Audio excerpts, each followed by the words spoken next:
Suzanne's Paparazzi Jewelry, 24/7 shopping available. 160920 is the code. Show her some love, like she showed us.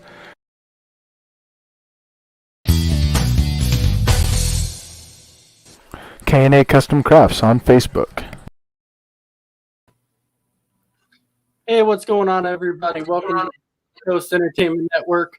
I am Ace, and of course, tonight we are joined by none other than Mr. Trey Collis. How you doing tonight, my man? It could be better. Got the second vaccine, so 14 days away from fully vaccinated, but I'm ready to rock and roll. A lot of good stuff going to. We're 2 weeks away from start of the NFL season. I cannot believe it.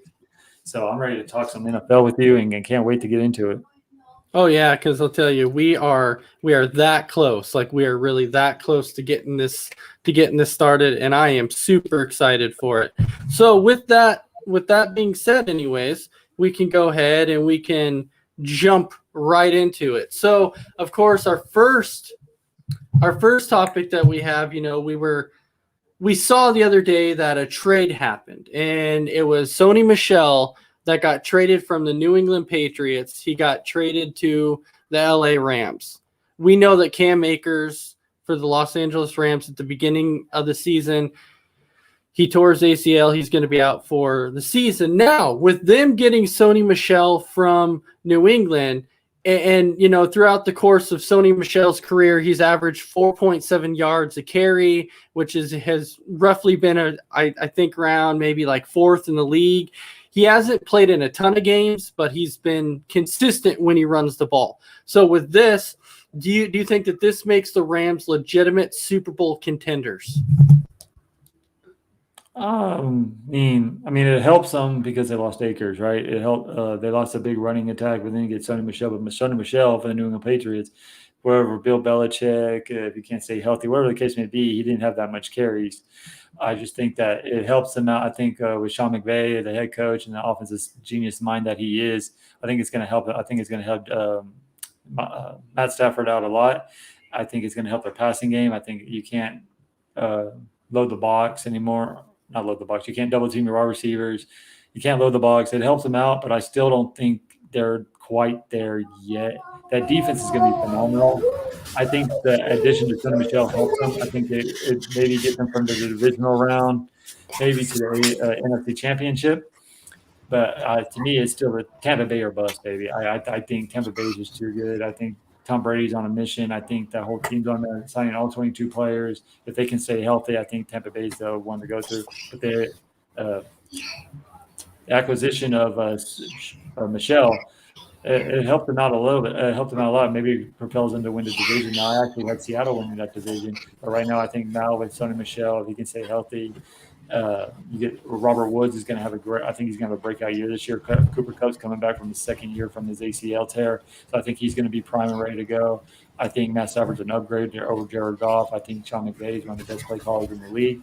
I think that they will win the West now, especially with that defense with Donald, whatever his freaking name, Donald, leading the pass rush and then that secondary with Jalen Ramsey and everybody else back there. I think they're loaded. I think it's going to be tough to beat them. So I think they win the West. I think they might get to the NFC Championship, but I still have the Tampa Bay Buccaneers taking it all away. So the one thing that I will say that I'm definitely with you on is I did come out and say at the beginning of this that I thought that the one thing that the Rams were obviously missing last year was a quarterback. And guess what? They got their quarterback. They got the guy that they needed. And so, because I've always said that one thing about Matthew Stafford is that Matthew Stafford is like a very, very underrated quarterback. I thought that people did not give Stafford enough credit for the things he did in Detroit, because he's the only one that even kept Detroit even relevant. Now, I'm not going to say were the Lions good, but no, he kept them relevant enough. And so the Rams went out, got the quarterback that they needed. So do I believe that the Rams can win the West? Absolutely. Because when you look at the 49ers, I'm not sure exactly the direction they're going to go. Are they going to go with Trey Lance? Are they going to go with Jimmy Garoppolo? We don't know that yet. That Shanahan hasn't come out and said which way he's going to go. I have a feeling, though, if you're smart, you're paying Garoppolo all that money. Why would you give Garoppolo all that money and then sit him on the bench? It would not make any sense whatsoever to do that. So all I'm saying is I feel like it's going to be Garoppolo that's going to be the starter. So with that alone, I got to go with the Rams to win the West. I think their defense is going to be good. I think with the addition of Sony Michel, it definitely upgrades the offense. And so now this Rams team is going to be a dangerous team. Yeah, I mean, they're going to be dangerous. I think 3 teams are going to come out of the West this year and make the playoffs for sure. I actually have the Rams, Seattle, and I think 49ers are going to finish last again. I honestly believe that just because Trey Lance is going to be a good player in this NFL league for a long, long time. He has all the intangibles that you need as a starting quarterback. He's durable. He can move in the pocket. He can throw in the pocket. He's widely accurate. But remember, he did not play he hasn't played in 2 years. So that's why I think they need to start Jimmy. Because like you said, they're paying all that money anyway. They also need Jimmy Garoppolo to probably teach him and sit him, do like a Patrick Mahomes kind of thing with the Kansas City Chiefs. Sit him on the bench for a year and let him learn the game, and then let him come back rocking and rolling and see what he does there. Because I think Trey Lance is the future of this league for the San Francisco 49ers. I just think that the Rams getting Sony Michel, I think it's going to be a 2-man race between, because you can't count out the Seattle Seahawks with Russell Wilson. DK Metcalf's coming into his own. Tyler Lockett's kind of a wonder for me a little bit, just because he's been kind of downgrading a little bit this year. So the last couple of years, I just think that it's between them two, and I think with the defense that the Los Angeles Rams. I always want to say the St. Louis Rams, but it's the Los Angeles Rams. I think with their defense and their running now with Sony Michel and their passing, because I think Robert Woods is going. Like I said, I think the passing game, and then you have a better accurate quarterback now with Matt Stafford. So I think they win in. I still think Seattle gets in the playoffs, and I think then the Rams win the West, of course. But I think the Rams go make it to the AFC or NFC Championship for sure. All right. So, like I said, a lot of that, I completely agree with you on all that. The Rams are going to definitely be one of those definite teams to look out for this year. 3 teams will probably come from the West. I think that the 3 teams, even though I'll tell you the one thing that the one team in the West that I'm concerned about, I want to keep saying that they're going to make it. But the one team that I'm truly concerned about right now is actually none other than the Arizona Cardinals. I want to say that they're going to be a good team. But number one, I don't trust Cliff Kingsbury. I don't think he's a very good NFL head coach. So that concerns me. Kyler Murray, I think he's definitely their franchise quarterback. I think he can be good, but I don't know if he's just quite there yet. He needs to show me something this year. I don't know. I just don't trust the Cardinals. I just don't trust them right now. Well, why would you trust Cliff Kingsbury? He had a losing record at Tech. He had Patrick Mahomes as starting quarterback. He still had a losing record. He's not a defensive-oriented coach. He hasn't played defense at all. Although they did upgrade on their defense in getting J.J. Watt and a couple defensive players as well. Mm-hmm. Getting AJ Green will help out a little bit on the outside as well to get a little pressure off Hopkins. Now, can AJ Green stay? He's an older vet. Can he stay healthy enough to carry that load and give the help that off of Hopkins that he needs? I think they're an upgrade. I think they might win 9 games this year, but they might be on the verge of the 7th seed. I just don't see them competing in the West. just because of Cliff Kingsbury, I just do, like you said, I just don't trust him. He had Tech, he had a losing record, he was 4-7 at Tech, and he got a head coaching job for whatever reason. I don't understand it. I guess because of the system or whatever the case may be. But like you said, Cliff Kingsbury's a joke. I don't like him. I like him as a man, a person, and everything else, but I just don't like him as a head coach. So that's how I feel about the Arizona Cardinals. Yeah, I think that this will definitely be the last year for him. If Arizona comes out and does nothing this year, then Kingsbury's definitely gone. But right, so we have a few comments here. We have Brandon Herrera saying, "What's up, the great wise one Trey and his mighty sidekick Ace." So I'm your sidekick now, I guess. I'm not. Is it Mighty Mouth? Maybe Mighty Mouth. I don't know. And then his comment is also, Cardinals will be better than Green Bay and any team in the NFC East. He's just going to try to get a rise out of you now. You can. I know. I know. He's trying. He's trying. But he's not going to get that rise out of me. I'm sorry, Big B. That's definitely not going to happen. If you want to sit there and say that they're going to be better than your Minnesota Vikings, go ahead and say it, because we know it's going to happen. Minnesota Vikings, they're not going anywhere this year. Your quarterback is Kirk freaking Cousins. Tell me the last time he was in. I don't trust that guy. He cannot play in primetime games. Okay? They're going to be better than Minnesota. They're obviously going to be better than Detroit. I can tell you that. And Arizona may be better than Chicago. It's going to be based off of their defense.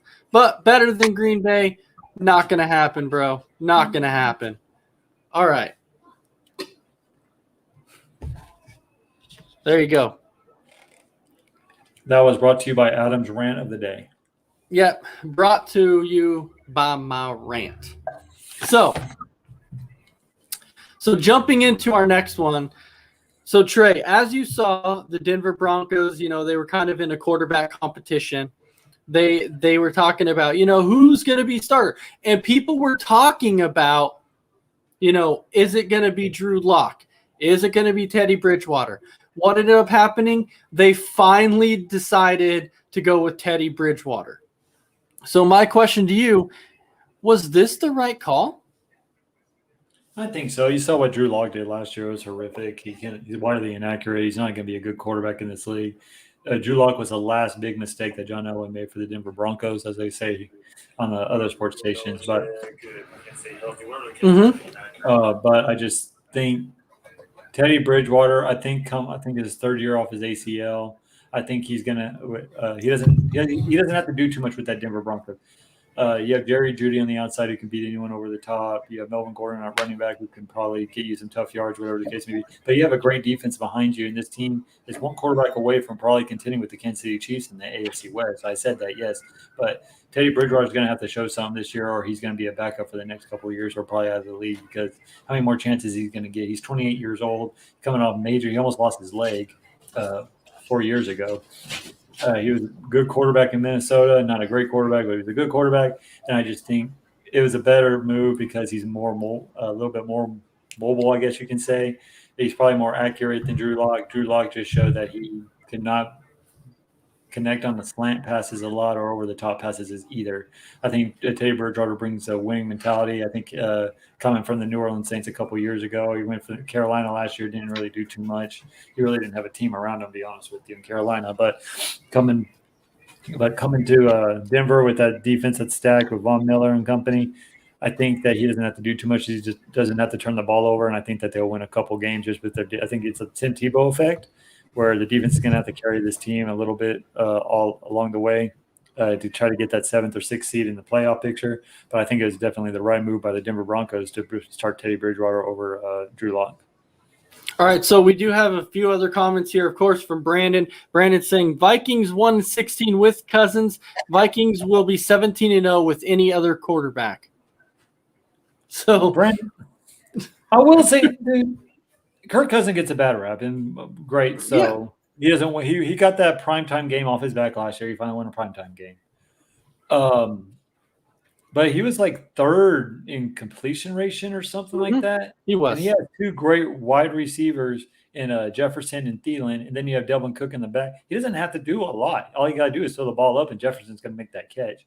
And then Thielen's a red zone machine. He's going to catch anything that's in the end zone. And then Delvin Cook, he can basically do everything, catch the ball out of the backfield, run the ball, give him major yards. So he really doesn't have to do too much. I think that is he worth $80 million? Hell no. But I mean, what else was out there this year that they could get? I think that was the best that they can get. But I think he gets a bad rap for what he does. But Kirk Cousins got to worry about staying off the COVID protocol because he's not getting the shot. And we'll see how that goes this year. Right. No, and you know, last year Jefferson was actually really good his rookie year. The problem is when it came to Kirk Cousins last year and Justin Jefferson, they ran into the bad man and Jair Alexander. And Justin Jefferson couldn't get anything off of him. But going back to what you were talking about with the Broncos before, though, is that was this definitely the right call? To me, I'm kind of 50-50. I mean, I think Bridgewater definitely has the higher upside than Drew Lock does. I truly feel he does. I don't know what it is. It was something about Drew Lock that people really liked, but I haven't really seen a lot of Drew Lock, why he would be so impressive of a quarterback. Yeah, he had that one good pass in preseason to where he threw that 70-yard bomb to Judy, I think it was. But other than that, he didn't really show much. Bridgewater had been playing a heck of a lot better. And so to me, this is definitely the right call. But yet again, is this the last straw for Bridgewater? I think it is. And even if this is the last straw for Bridgewater, what happens to Drew Lock? So let's say Drew Lock doesn't get to play at all this season. What happens with Lock? If the Broncos come out this year and play bad with Bridgewater, do they give Lock a chance next year? What happens? I mean, yeah. I mean, because let's look at unless they get the number 1 overall pick and Spencer Rattler from Oklahoma, who's going to be the number 1 probably overall pick QB wise in the next. This draft class next year is not quarterback heavy like it was this year. They don't have that great quarterback that they had. So I just think you got to leave him as a backup. But if Teddy Bridgewater struggles mid-season, I can see him putting him back in for a starter role that year and have another quarterback controversy next year all over again. But I think Drew Lock's a good backup, not a good backup quarterback, but a solid backup quarterback maybe on a winning team like Tampa Bay or Kansas City or someone like that who can actually help them. An offensive mind coach like Andy Reid and Bruce Arians who can comment, and maybe Sean Payton even brings him in and makes him back up because he's a great quarterback whisperer too. You saw what he did with Teddy Bridgewater last year or a couple of years ago when Drew Brees went down. He went 5-0, and he played a hell of 5 games. So I just think that he could go at either one of those teams maybe, but I can totally see him playing again this year if Teddy Bridgewater doesn't succeed and they're struggling. So we have a few more comments that rolled in here. We have Lowro who's coming out saying Mac Jones, Pat starter, baby. So, well, at this point in time, it's one of the things like, who do you go with? Do you go with Mac Jones or do you go with Cam Newton? Obviously, Cam Newton has more experience, but which one's better? Because we know that Cam Newton's really, he's not the same Cam Newton that he was his MVP season. I can tell you that. He wasn't very good last year, but yet again, I guess the only credit that you can give to Cam Newton last year, I guess, was that he didn't have any receivers to throw to. Because the only guy that he really had was Edelman, but Edelman was hurt, so he didn't play. And then you're thrown to your top target is Jacoby Myers. That was his top target. And so maybe go with Mac Jones. I mean, New England did a lot this year in free agency. They spent a lot of money. They spent more money this year than they have in basically Bill Belichick's whole era with freaking New England. So that's why it shocked me how much money they spent this year. But They spent over $150 million. It's funny when Tom Brady leaves and he wins the Super Bowl, how Bill Belichick opens up that wallet, right? But I think I'm sorry, low row. I think it's Cam Newton's. I don't think Bill Belichick likes playing rookies. I honestly don't think Mac Jones is a great quarterback. I don't think it's going to be great for this team. Remember at Alabama, he had the likes of Waddle, Devontae Smith. Mhm. He had these great wide receivers that me and Adam could probably throw the ball to. And Probably. the Heisman Trophy. So I got to see it firsthand. He looked pretty good in some preseason games, but I just don't. I think Cam Newton's going to be the starter. Although with that maybe Bill Belichick is starting Mac Jones, because it wouldn't have surprised me one bit, because Cam's going to see another doctor, that Bill Belichick knew the rule, and he's like, "Ooh, I can get Mac Jones some reps right here. Send him to the doctor and get him off of 5 days." So I could see Mac Jones, but I just have a hard time believing that Cam Newton's going to lose his starting position. All right, so Brandon is coming out saying that the Broncos should have traded for Rodgers. So, Brandon, let me explain. They wanted to trade for him. They were trying to see if he was available, but Green Bay was saying that they weren't trading him. He wasn't available. Now this comes back to the Broncos situation, trade, where you're talking about if the Broncos, if the Broncos need a quarterback. So let's say, Rodgers doesn't fix his relationship this year with the front office. It comes around to next year. Rodgers says, I want out, like the front office had agreed. The Broncos could definitely be a destination. Well, the thing with that, that contract that Aaron Rodgers renegotiated, right? If he wants out next year, then the team can trade him, but he can't request what team he wants to go to. I know, but so I'll tell you, I don't think to Denver. He ain't going to go to Denver. I'm telling you. Well, no, I'm saying though, I don't think they would trade him anywhere in the NFC. I don't think they would. You're right. That's why I said I think if they trade him anywhere, it would be the AFC, and if it would be to Denver, I don't think they would care as long as he wasn't in the NFC. If they trade him to the AFC, they would be like, okay, he's in the AFC, he's with Denver, it doesn't matter. That might solve their quarterback issue for at least a couple years until they find the right guy, because obviously Drew Lock isn't that guy. Teddy Bridgewater isn't going to be that guy. But then you're talking about a guy in Rattler who could come out, let's say the Broncos draft him. Okay, you could potentially let him learn behind a guy like Rodgers until Rodgers is ready to hang it up. So I'm saying this could be what the Broncos do if he's available next season. I mean, can you imagine the AFC West with Aaron Rodgers and Patrick Mahomes battling out for the and Herbert. The AFC West is and then you can't. Well, I guess you could, but the Las Vegas Raiders are going to be in the mix with the 9-8 or 8-9 record. So, and Loro is saying Cam has COVID. Mac is going to be a starter. Cam does not have COVID. That was a whole little mix-up there. He didn't actually have COVID.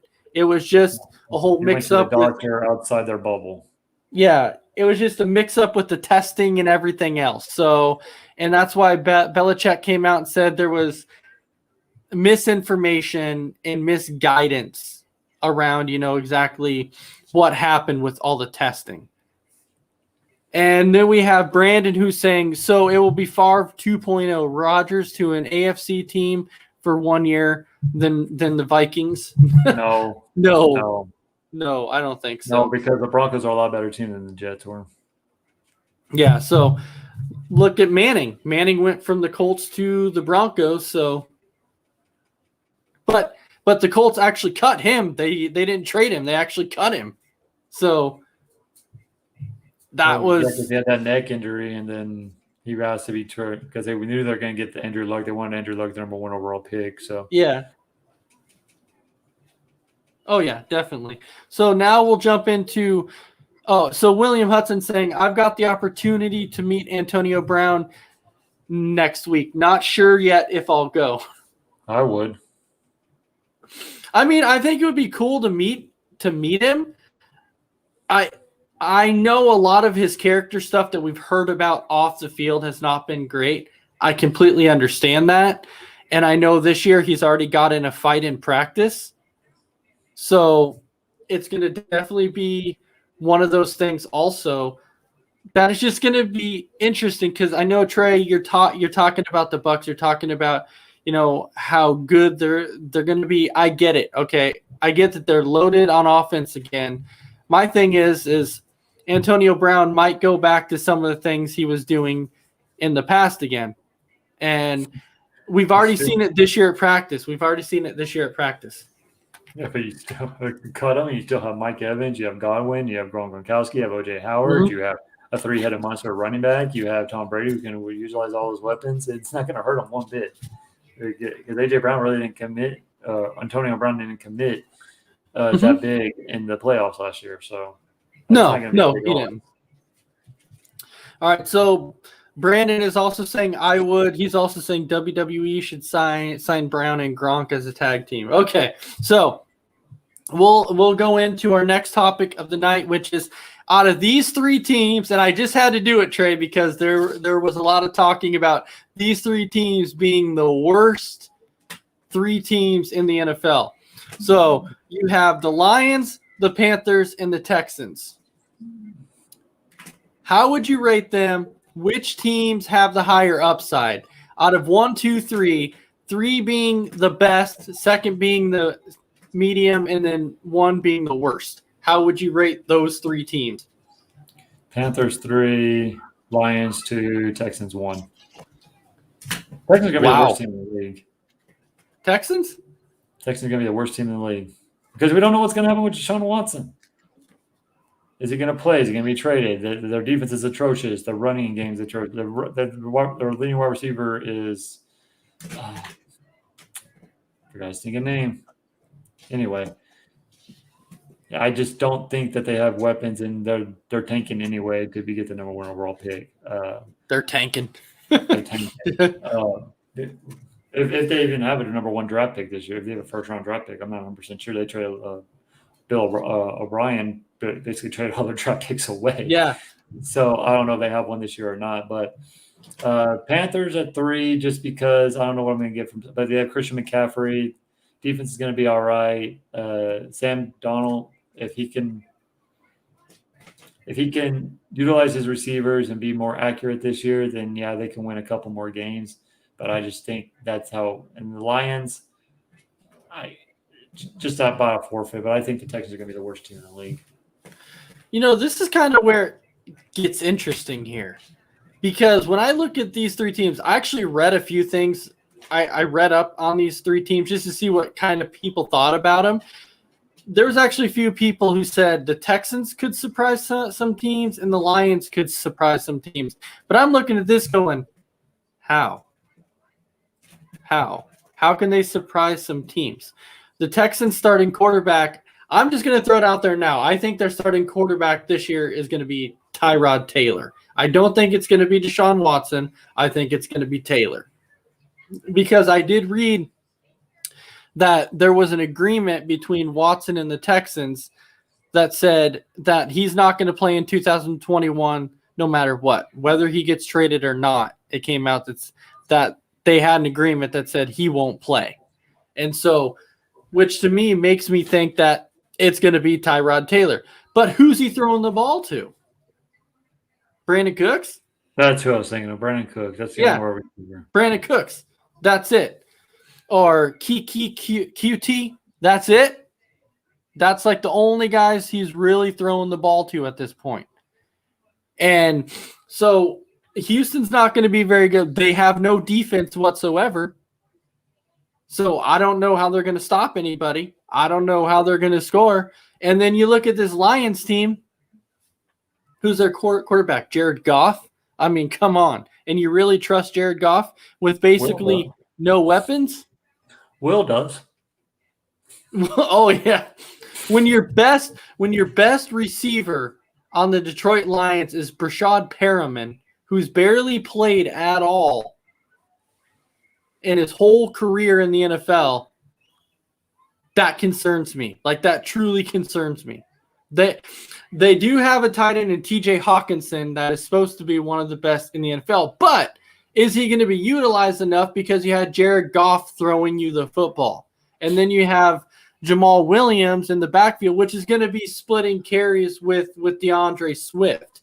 So the thing is, what quarterback are you going to trust more out of these three? And then you look at Carolina, and they have Sam Darnold, just like you're saying. They have Robbie Anderson. They have Christian McCaffrey in the backfield. If he's healthy, if he can stay healthy, that's a big if, because you never know if he's going to stay healthy. You have Moore. He can throw to Moore. But I also read something up, too, that somebody actually thought that the Panthers were going to be the worst team in the NFL. I don't know. So out of these three, what team has the higher upside? I got to go with Carolina at 3. I think they have the higher upside out of any of these teams. And then I was really stuck at, do I go with Detroit 2 or do I go with Houston 2? But for right now, because I don't know the quarterback situation in Houston, I'm going to put Detroit 2 and I'm going to go Houston 1, because I just don't know at this point in time who's going to be quarterback for Houston. And who are they going to be throwing to besides Cooks? So most of the stuff you said, I definitely agree with you on that.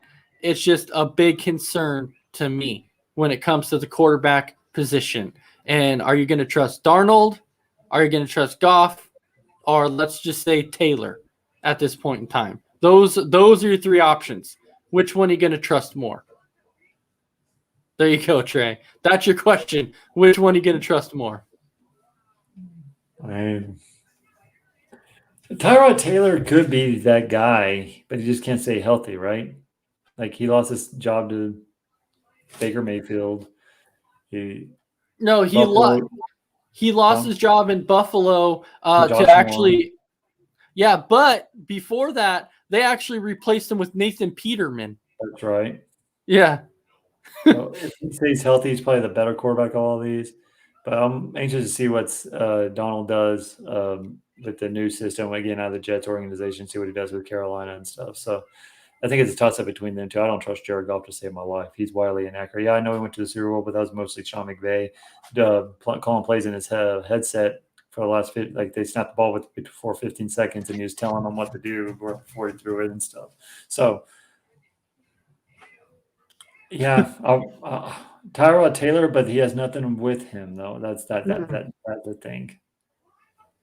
No, there's no weapons, but Sam Darnold too. I think he kind of has a high upside. I know people gave him a lot of crap with the Jets, but he didn't really have anybody to throw the ball to with the Jets. He didn't, and that was the problem.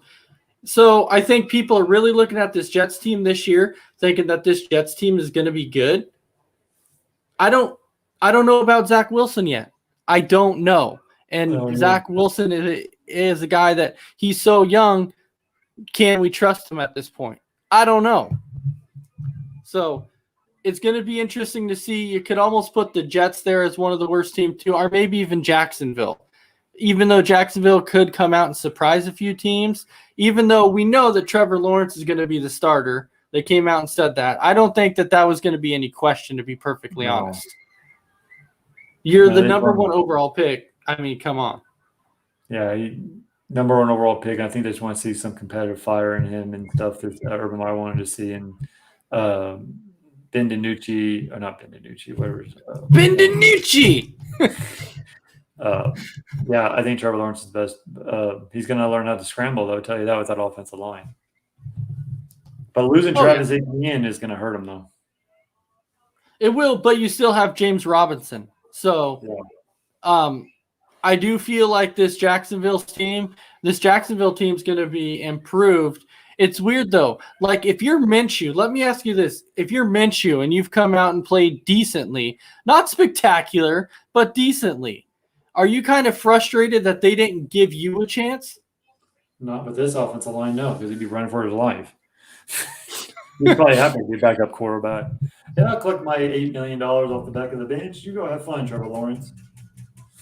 And who knows? We might end up seeing you might end up seeing Gardner Minshew at some point, because Trevor Lawrence might get hurt because he's running around everywhere. But speaking of offensive line, this was one thing that I forgot to say about these three teams is that they're coming out saying that Detroit might have one of the best offensive lines in football.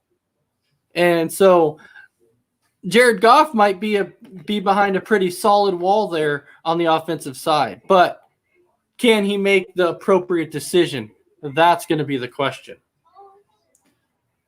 And he also has Swift in the background. If Swift can stay healthy enough, he could help Jared Goff a little bit in the backfield, give him a couple wins here and there.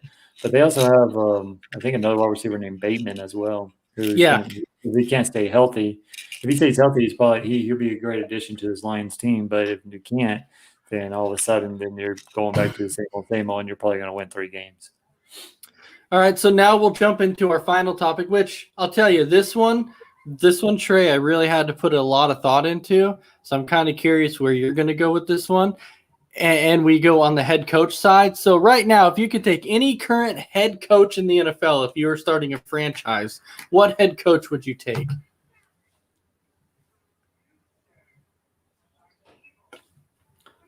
Oh, man. Oh, man, that's tough, huh? Yeah, I gotta say Bill Belichick. Exactly. He's in continue. I know he had a bad year last year, but the COVID year doesn't count. I think that he's gonna have a better year this year. I think that they're gonna be competing for the AFC East, but I just don't. I think the Bills are gonna run with it at the end. I do think they would make the playoffs, but I think Bill Belichick, over 20 years of experience with the New England Patriots, winning six Super Bowls, six Super Bowls with the New England Patriots. And Tom Brady, last one, kind of threw me off a little bit, but it has to be Bill Belichick. The guy's a mastermind. He doesn't show his cards. It seems like everyone who goes and play with him, minus Aaron Hernandez, has their head on straight. He turns that program around. Randy Moss was a shell of himself, so he went to New England. He turned him around. It has to be Bill Belichick, but his close second is Andy Reid. Andy Reid's a good head coach who's got no he finally won his Super Bowl, but he took the Eagles to 6 straight NFC championship games. I just could never get over the hump because Donovan McNabb was the choke artist and everything. But I mean, I think those two are probably the two that I would go with. I was right there with you. I was hoping you were going to say Belichick because I was right there definitely on the same part with you. I ran through like all the coaches in my head and I'm like, which one would I rather go with? And I just kept coming back to Bill Belichick. Bill Belichick was one. Sean Payton was another one. I just liked what Sean Payton did in New Orleans because he took a franchise that was technically one of the crappiest ever, and he actually turned them into something decent. But he hasn't done anything since he's been a choke artist ever since in the playoffs. So. Yeah, but I'm just saying though, I'm looking at this thinking, but these were the quarterbacks, or not the quarterbacks, these were the head coaches in my mind that I was running through, and I just kept coming back to Bill Belichick. That was like the last coach that I kept thinking about. I'm like, how could I not go with Bill Belichick? It has to be Bill Belichick because everything that Bill Belichick has accomplished and everything that he's done, you got to go with Belichick. I think if you asked me this question in 2 or 3 years, I would probably change my mind. Brandon Flores out of Miami is going to be a great head coach for many years to come. It's going to be – are you curious to see what Dan Campbell can do in Detroit? I'm curious to see if they're going to win more than 3 games, if that offense is going to be better than it was a couple years ago. But it's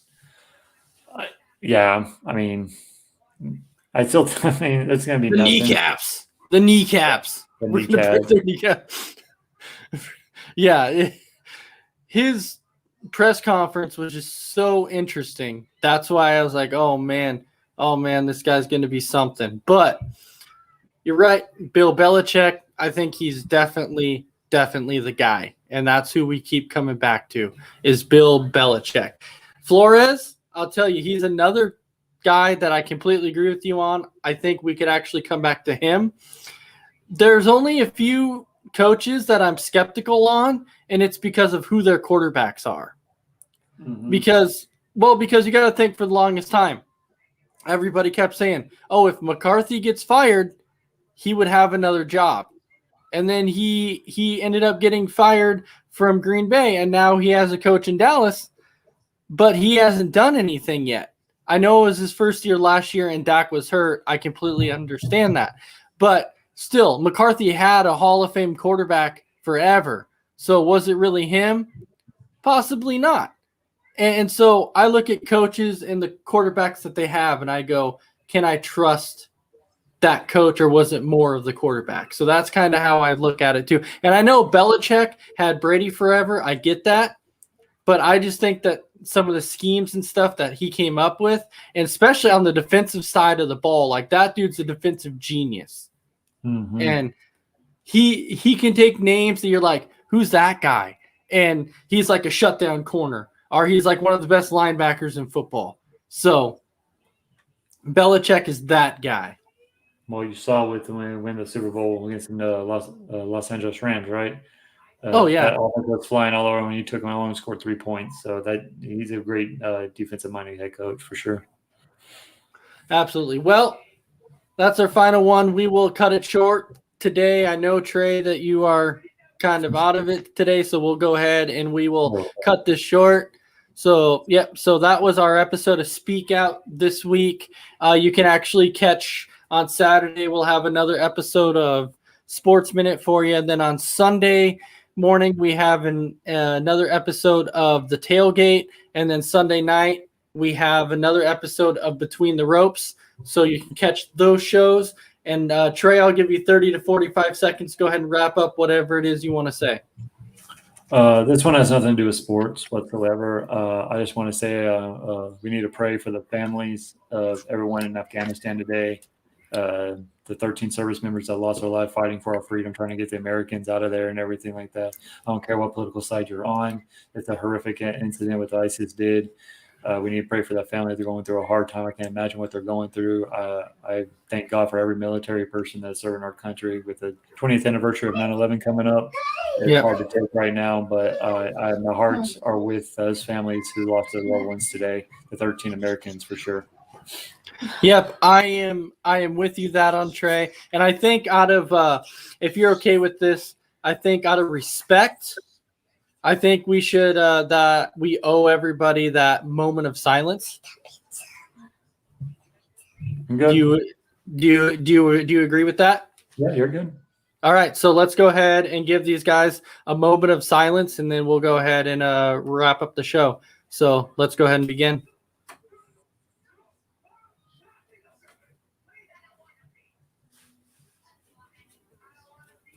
All right.